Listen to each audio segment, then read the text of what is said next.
So today we'll begin Dryden's essay, an essay of dramatic poesy. We had discussed the background of the essay in the earlier class.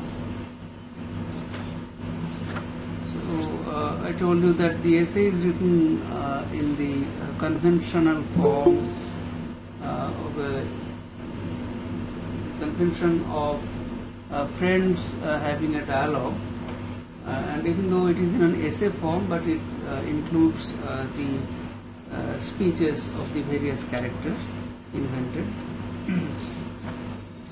The dedication to Charles Lord Buckhurst is an indication of the importance of patronage at the time, and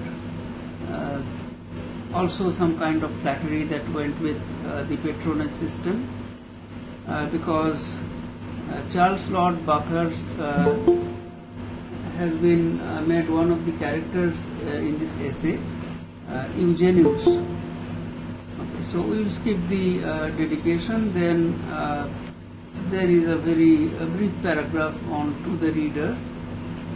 The drift of the ensuing discourse was chiefly to vindicate the honor of our English writers from the censure of those who unjustly preferred the French before them.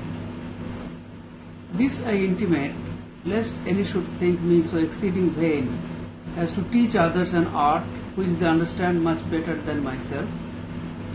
But if this incorrect essay, written in the country without the help of books or advice of friends, should find any acceptance in the world, I promise to myself a better success of the second part, wherein I shall more fully treat of the virtues and faults of the English poets, who have written either in this, the epic, or the lyric way. Dryden declares that he has taken up this essay not out of any vanity, but he wanted to defend the English writers against those who praised the French more highly than the English. So the premise suggests that at the outset it is a defense of English poetry, English drama. Secondly, the French poetry and drama provided a very strong competition to the English. The reason is very clear, because at this time the English writers were imitating the neoclassical French writers, so the French writers were much more reputable. And thirdly, the premise also indicates that there is a national pride at stake. The national pride of the English is at stake, and Dryden would encourage and uphold the national pride by symbolically presenting the naval battle between the English and the Dutch. And even though the battle is with the Dutch, but actually he alludes to the main enemy of the English, which is the French. And since in the battle with the Dutch the English became victorious, therefore Dryden kind of suggests that in the field of literature and poetry also the English should be considered victorious. Then the essay opens in this dramatic manner. It was that memorable day in the first summer of the late war when our navy engaged the Dutch. So the day on which the war broke out with the Dutch, a day wherein the two most mighty and best appointed fleets which any age had ever seen disputed the command of the greater half of the globe, the commerce of nations, and the riches of the universe. Because both the English and the Dutch were engaged in colonization, we see here some kind of a pride, European pride here, that the two European nations they commanded the greater half of the world and also the commerce of the nations. So world commerce was heavily dominated by the Europeans, while the vast floating bodies on either side moved against each other in parallel lines, and our countrymen, under the happy conduct of His Royal Highness, went breaking by little and little into the line of the enemies, thus graphically describing the fleet, the Dutch fleet and the English fleet, floating on the river. The noise of the cannon from both navies reached our ears about the city, and since the Thames went right through the city, therefore people could hear the roars of the cannons, so that all men, being alarmed with it and in a dreadful suspense of the event, which they knew was then deciding, everyone went following the sound as his fancy led him, and leaving the town almost empty, some took towards the park, some crossed the river, others down it, all seeking the noise in the depth of silence. So this event was a deciding factor whether the English would be able to defend their supremacy or they would be defeated by the Dutch. So everybody was kind of disturbed, and they moved away and looked for shelter. You remember that in the preface to the reader, Dryden boasts that he composed this essay without books, without advice from friends, because he was kind of quarantined because of the plague and did not have access to his books in London or to his friends.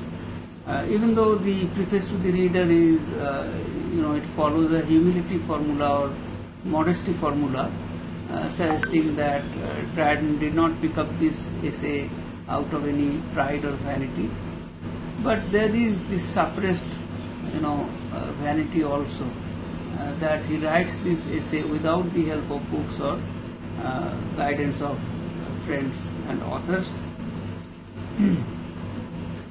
So the suggestion of moving away from the city and taking shelter in a remote corner, it posits the trope of country versus the city. The country is always represented as an idyllic place where which offers a distance, a critical distance to the writer. Among the rest, it was the fortune of Eugenius, Crates, Lysideus and Neander to be in company together. So these are the four characters of this essay or dialogue, whatever you call it. You can see that they have Latin names. So Dryden is following the convention of Ciceronian dialogues.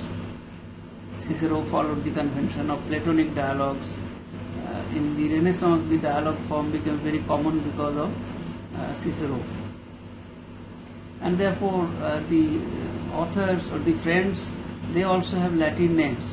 So you realize that how in the 17th century or at the beginning of the 18th century, the neoclassical influence was very strong. So the Latin names would be much more acceptable than English names. Elsewhere also in his poetry, for example, Absalom and Achitophel, Dryden gives all the characters Hebraic or biblical names, and that perfectly suited his purpose of writing a satire. Though the characters were all British, but Dryden would give them all biblical names or Hebraic names. Here he gives them Roman names. Three of them persons whom their wit and quality have made known to all the town, and whom I have chosen to hide under these borrowed names, that they may not suffer by so ill a relation as I am going to make of their discourse. Now these characters, they were also aristocratic characters, as we have seen Lord Buckhurst or Sir Charles, who were all well-known figures in the public domain. And again we see the modesty formula that Dryden suggests that this essay of mine is an attempt, a weak attempt, and this weak essay therefore should by no means degrade these great characters. So therefore I conceal their true names so that they are not affected by the poor quality of my essay. Taking then a barge which a servant of Lycidaeus had provided for them, they made haste to shoot the bridge and left behind them that great fall of waters which hindered them from hearing what they desired. After which, having disengaged themselves from many vessels which rode at anchor in the Thames and almost blocked up the passage towards Greenwich, they ordered the watermen to let fall their oars more gently. So they avoided the crowded parts of the river, and then they told the oarsmen to row gently. And then everyone favouring his own curiosity with a strict silence, it was not long ere they perceived the air to break about them like the noise of distant thunder or of swallows in the chimney. Those little undulations of sound, though almost vanishing before they reached them, yet still seeming to retain somewhat of their first horror which they had betwixt the fleets. So the reference here is to the sound made by the cannons, the firing, because the war was going on, the naval war.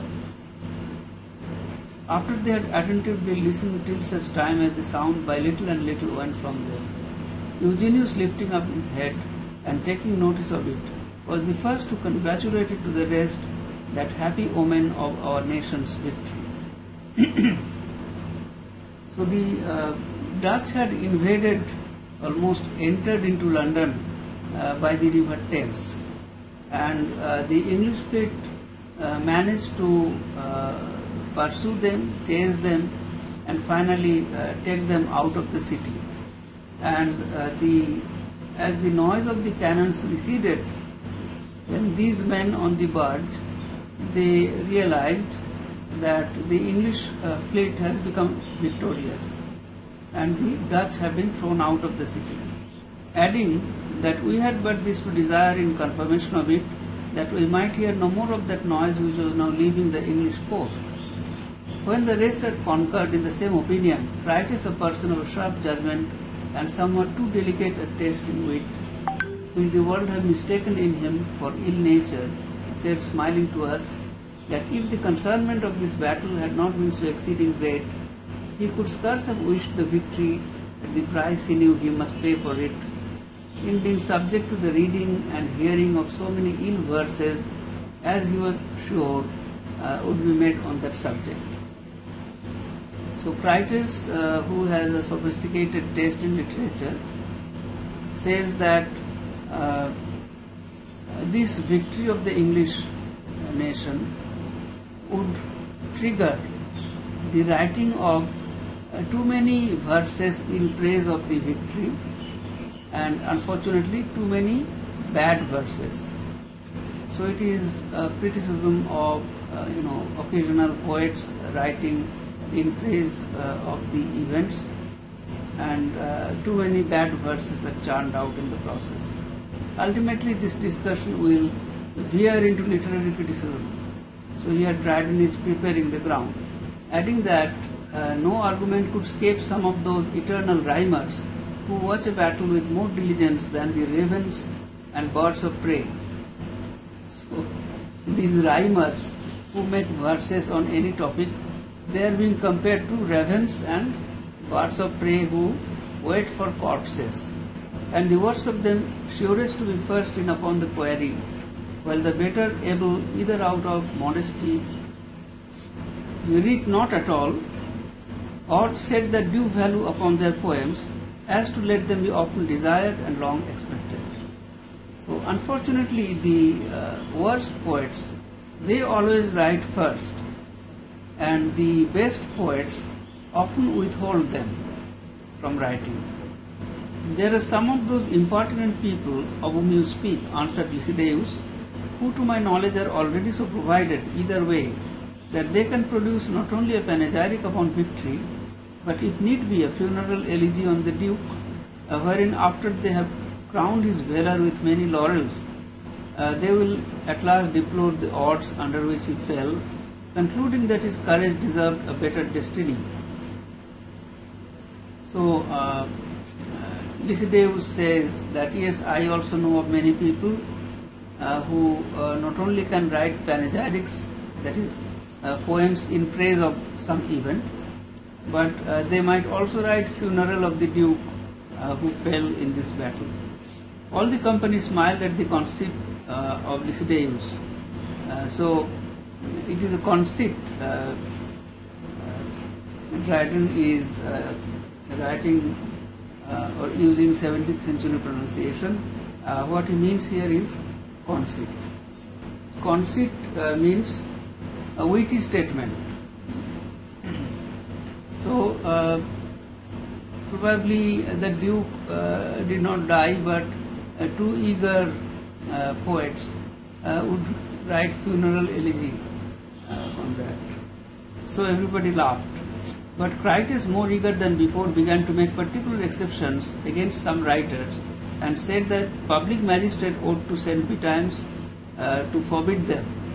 So Crates, who earlier said that many bad poems would be written, says that the magistrate should punish such bad rhymers, and that it concerned the peace and quiet of all honest people that ill poets should be as well silenced as seditious preachers. Seditious preacher is an allusion to Roman Catholic preachers who were suppressed by the Protestants and were looked upon as seditious because they always wanted to make England a Roman Catholic country, therefore kind of under the rule of the Pope. Therefore they were considered as seditious. So Crates says that they should be punished just as seditious preachers are punished. In my opinion, replied Eugenius, you pursue your point too far. So we see here that there is some kind of a lack of balance in the discussion by these friends. So one would expect that they would talk more about politics because such an important war was going on. But they talk about literature. So that indicates that these noblemen, they were fine wits according to the fashion of the late 17th and early 18th century. Wit also meant intelligent and fashionable literary men. So they were fine wits and they were more concerned with literature than with the exigencies of real life. They lived very leisurely lives, as we can see from the setting. They are on a barge on the Thames and they are chatting. So they have plenty of time, they are leisurely people, and therefore they discuss only the fine things of life, literature and art. Eugenius says you pursue your point too far. For as to my own particular, I am so great a lover of poesy that I could wish them all rewarded who attempt but to do well. At least I would not have them worse used than one of their brethren was by Sylla the dictator. So Sulla, actually the pronunciation should be Sulla, but the letter Y was often used to indicate the U sound. Sulla was a Roman dictator. So Eugenius says that I am a great lover of poetry And I won't suggest that any poet should be punished for practicing his art. And if anybody does well, then he should be encouraged.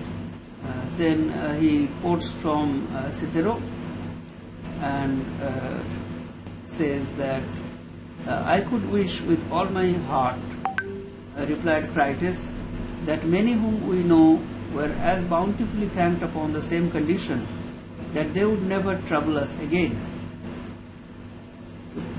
Crates says that no, we know many people who write poems and they should not be encouraged to trouble us again by writing poetry. For amongst others, I have a mortal apprehension of two poets. Mortal apprehension, that is great fear about two poets, whom this victory with the help of both her wings will never be able to escape. It is easy to guess whom you intend, said Lycidaeus. So he suggests that I know two poets who definitely write bad poems on the topic of this victory. And without naming them, I ask you if one of them does not perpetually pay us with clenches upon words and a certain clownish kind of raillery, if now and then he does not offer at a catachresis or Clevelandism, wresting and torturing a word into another meaning. Lycidaeus says that yes, I may guess the person you are referring to. And he says that this person often uses catachresis. Catachresis was an extreme form of rhetorical figure, much used by metaphysical poets, actually, and therefore not commonly accepted in poetry. So, Clevelandism is the use of language by the poet Cleveland, which was also disliked by many because it was a kind of abuse of language, wresting and torturing a word into another meaning. So both catachresis and Clevelandism, they suggest they are figures which torture the word and suggest a different meaning. In fine, if he be not one of those whom the French would call a mauvais bouffon, one who is so much a well-wheeler to the satire that he intends at least to spare no man. Mauvais bouffon means the bad buffoon. Buffoon is a clown. So he may be called a bad clown, and he uses satire in a very futile way, so that he spares nobody from his satire. And though he cannot strike a blow to hurt any, yet he ought to be punished for the malice of the action. He cannot strike a blow to hurt any because his satires are not apt enough, are not well written. But he has the intention of hurting others, therefore he should not be forgiven. He has the malice of hurting others. As our witches are justly hanged because they think themselves to be such, and suffer deservedly for believing they did mischief because they meant it. Now this is another acknowledgement of the practice of judging of witches. So this superstition was in England as well as in America, that some old women would be worshippers of the devil and would create mischief. And when such people were arrested, they were made to confess by the court, the religious court, and under pressure they confessed that yes, they had some treaty with the devil and they were devil worshippers and they intended to do harm to others. So there is a great historical example of trial of witches in Salem in North America, in Massachusetts, the district of Massachusetts in Salem. There were witch trials which became very notorious, and many women were declared guilty and were punished. So I don't know which trial Dryden here has in mind, but he says that just as the witches confess about their evil intention, similarly such bad poets should be also made to confess and suffer deservedly for believing they did mischief. You have described him, said Crates, so exactly that I am afraid to come after you with my other extremity of poetry. He is one of those who, having had some advantage of education and converse, knows better than the other what a poet should be, but puts it into practice more unluckily than any man. His style and matter are everywhere alike. He is the most calm, peaceable writer you ever read. He never disquiets your passions with the least concernment, but still leaves you in as even a temper as he found. He is a very leveller in poetry. He creeps along with 10 little words in every line and helps out his numbers with for to and unto and all the pretty expletives he can find till he drags them to the end of another line. While the sense is left tired halfway behind it, he doubly starves all his verses, first for want of thought and then of expression. So this poet that Crates describes says that he has some education and he kind of tries to make use of this education in his poetry. So here we see a lot of sarcastic comments being made against this poet, because on the one hand Crates says that he leaves you in an even temper.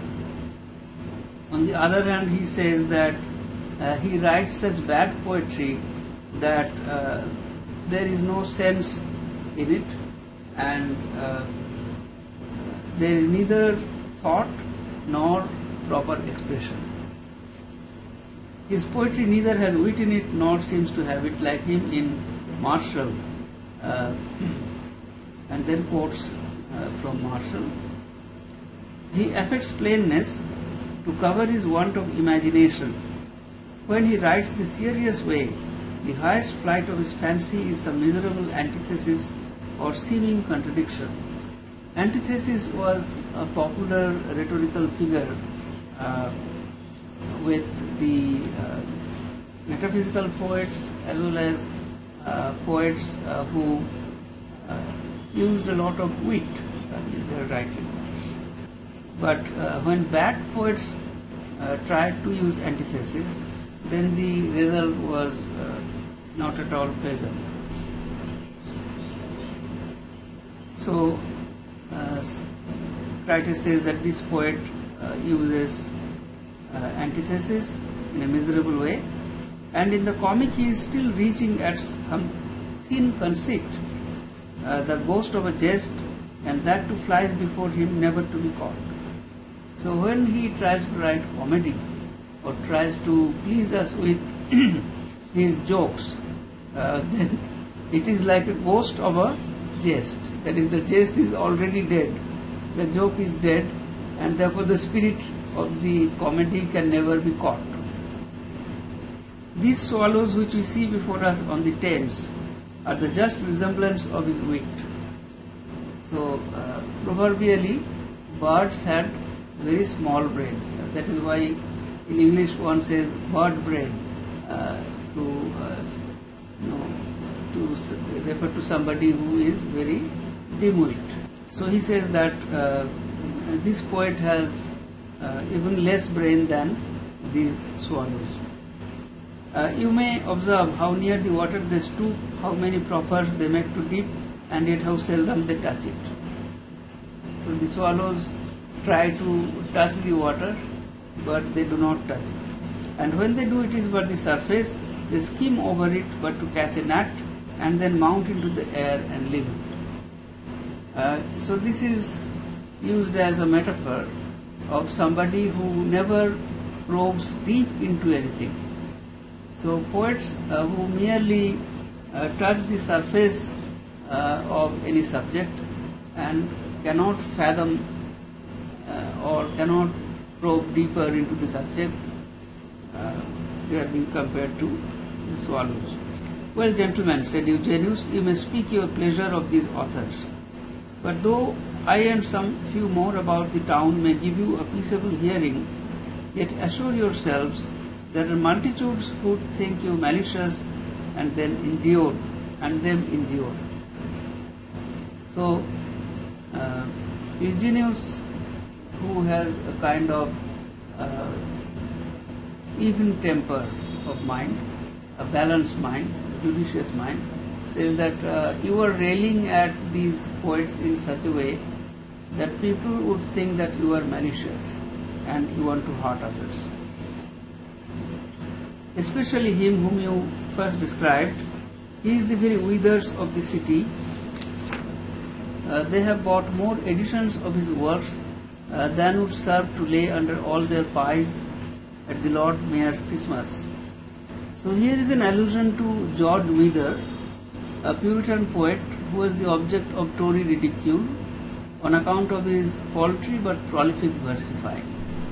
So it is quite clear that Dryden makes it obvious by mentioning the name of Withers.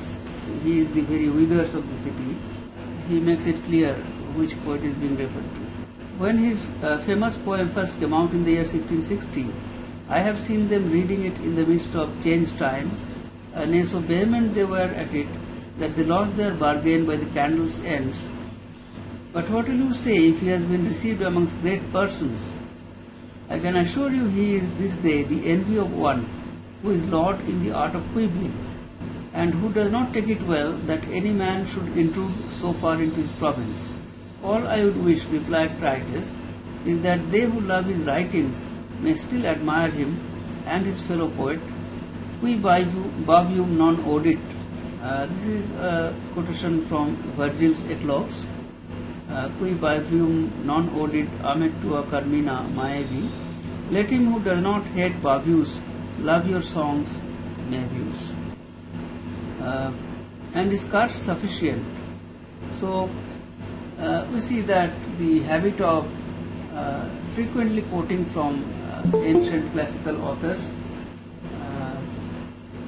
this was a characteristic of 18th century wits. And further added Lycidaeus, I believe there is no man who writes well but would think he had hard measure if their admirers should praise anything of his. Nam quos contemnemus, eurum quoque laudes contemnemus. It means, for we despise those who praise such as we despise. There are so few who write well in this age, said Critias, that methinks any praises should be welcome. So the number of good poets is very limited. Therefore, anybody who can write little well, we should welcome it. They neither rise to the dignity of the last age, nor to any of the ancients. So the last age obviously refers to the Elizabethan period, and these poets do not rise to the level of the excellence of the Elizabethan poets, nor to the level of the excellence of the ancient poets, that is classical poets. And we may cry out of the writers of this time with more reason than Petronius of his passe vestra licia dixisse remi omnium eloquentiam peridistis.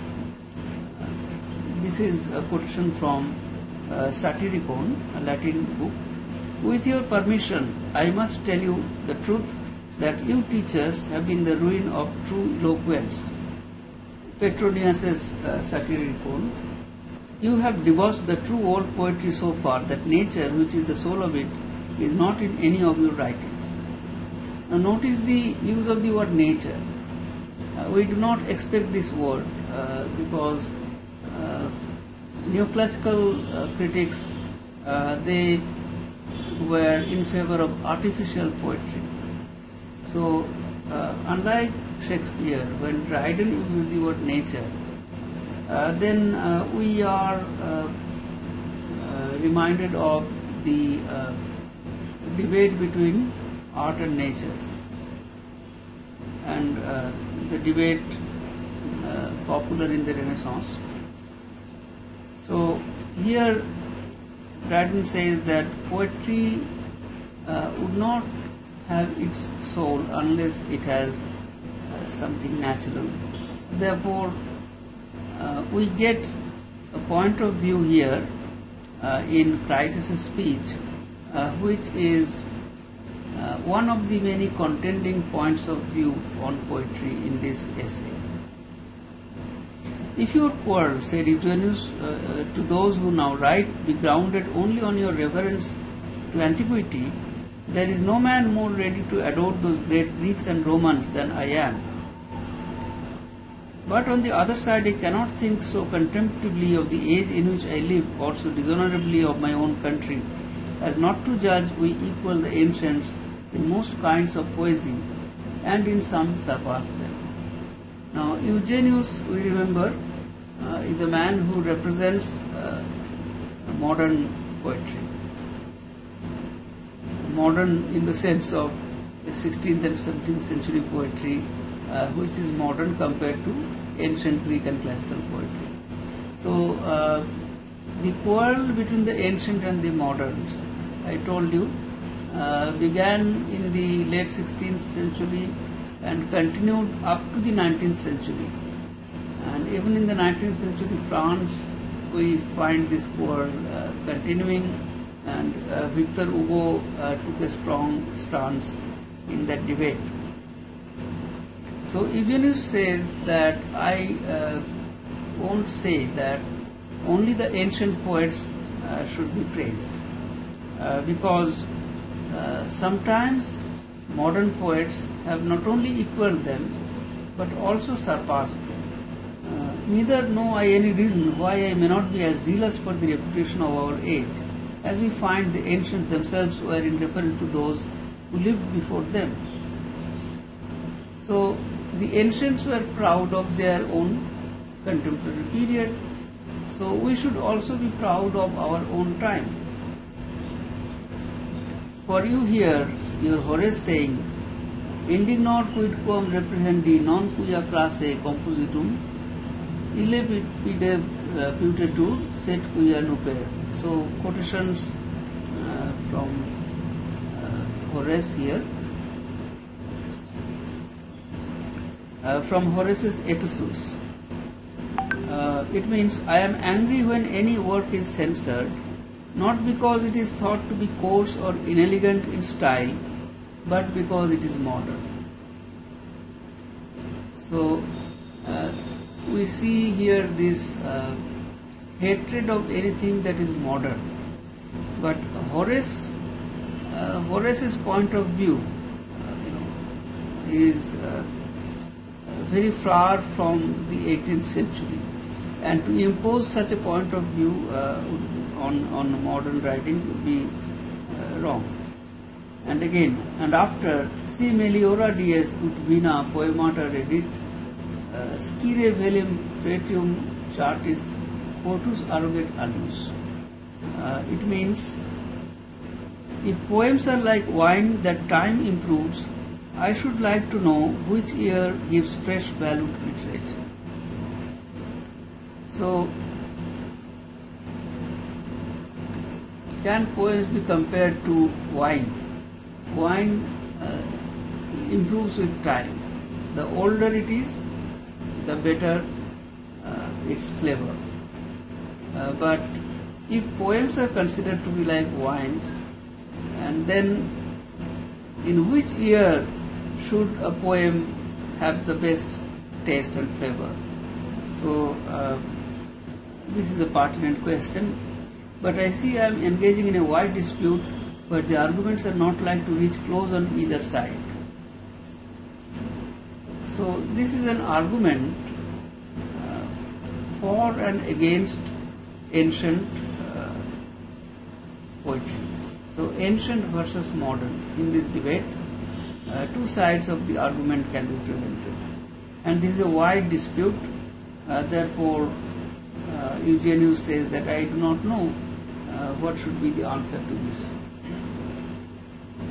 For poesy is of so large an extent, and so many both of the ancients and moderns have done well in all kinds of it, that in citing one against the other, we shall take up more time this evening than each man's occasions will allow. So here he presented two examples from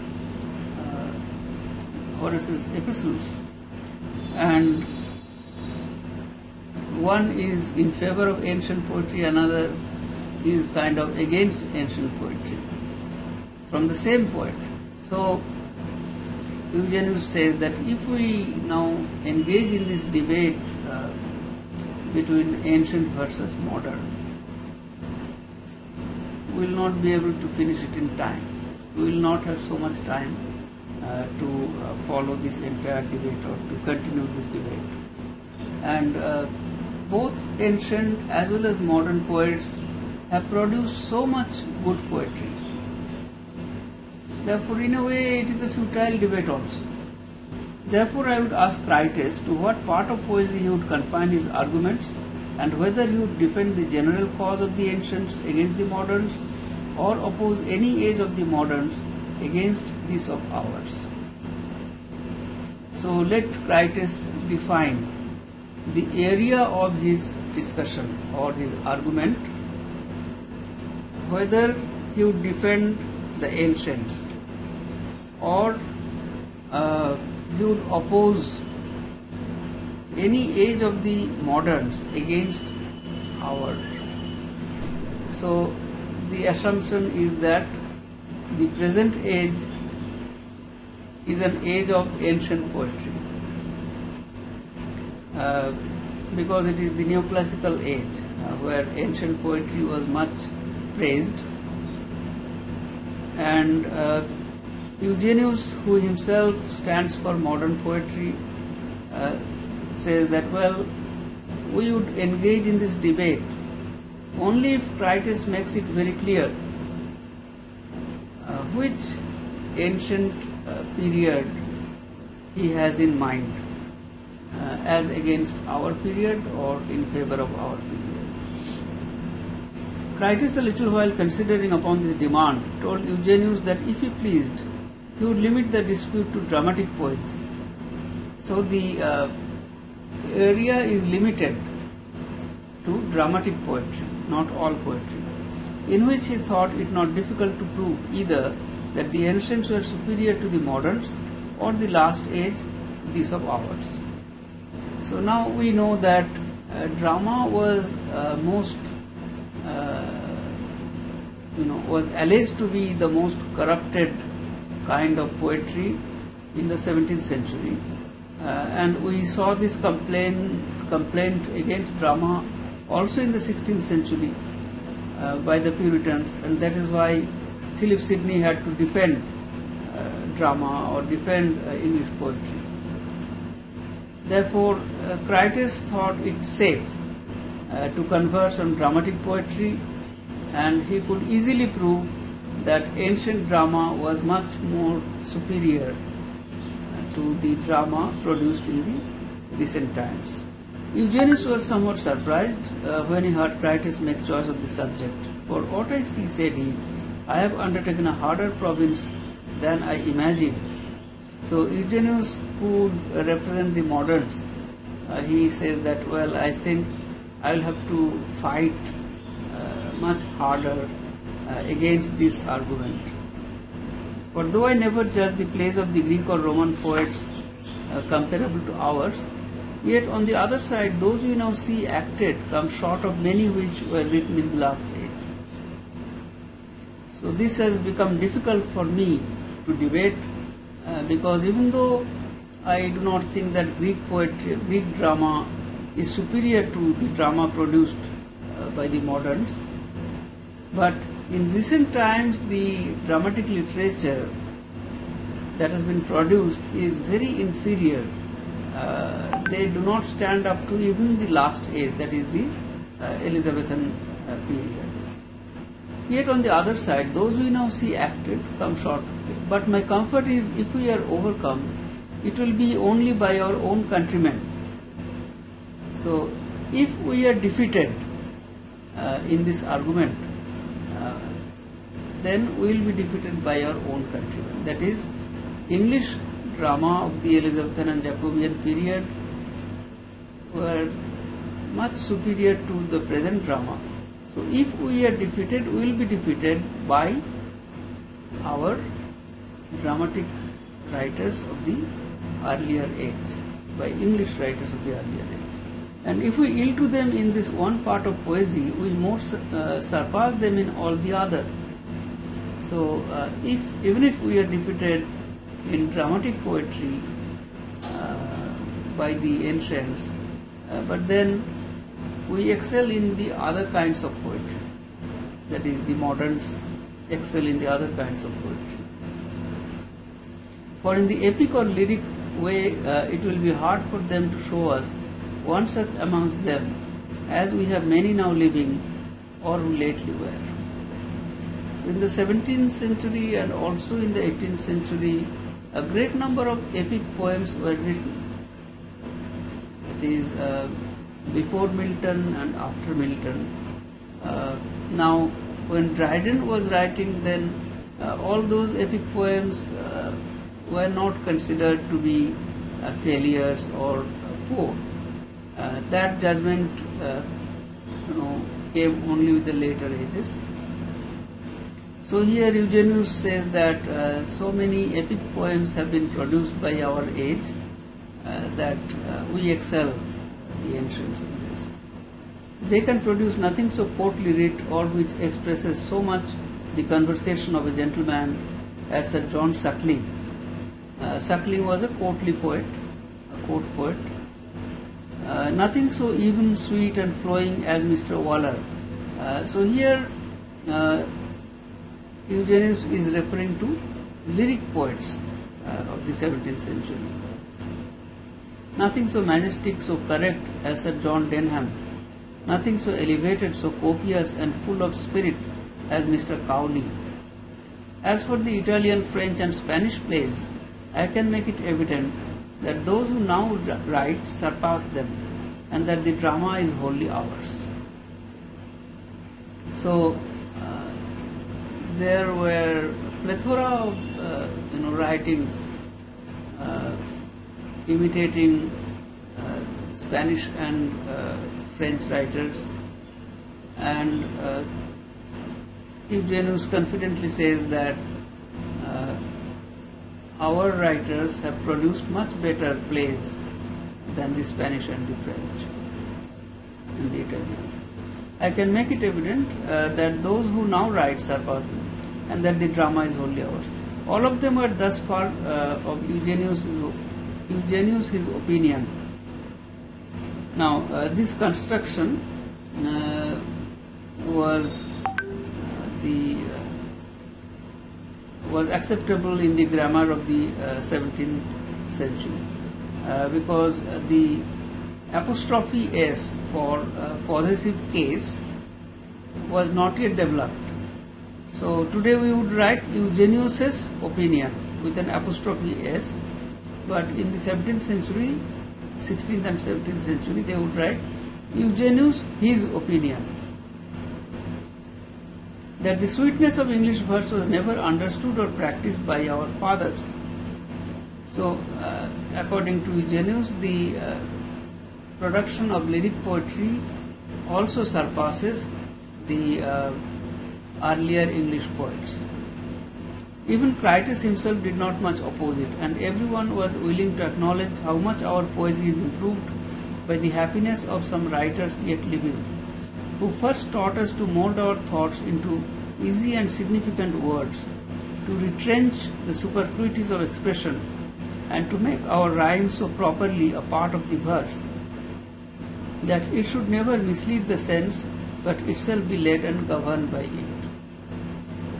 So Eugenius speaks of the great use of rhyme in modern poetry, and he speaks of it in an appreciative manner.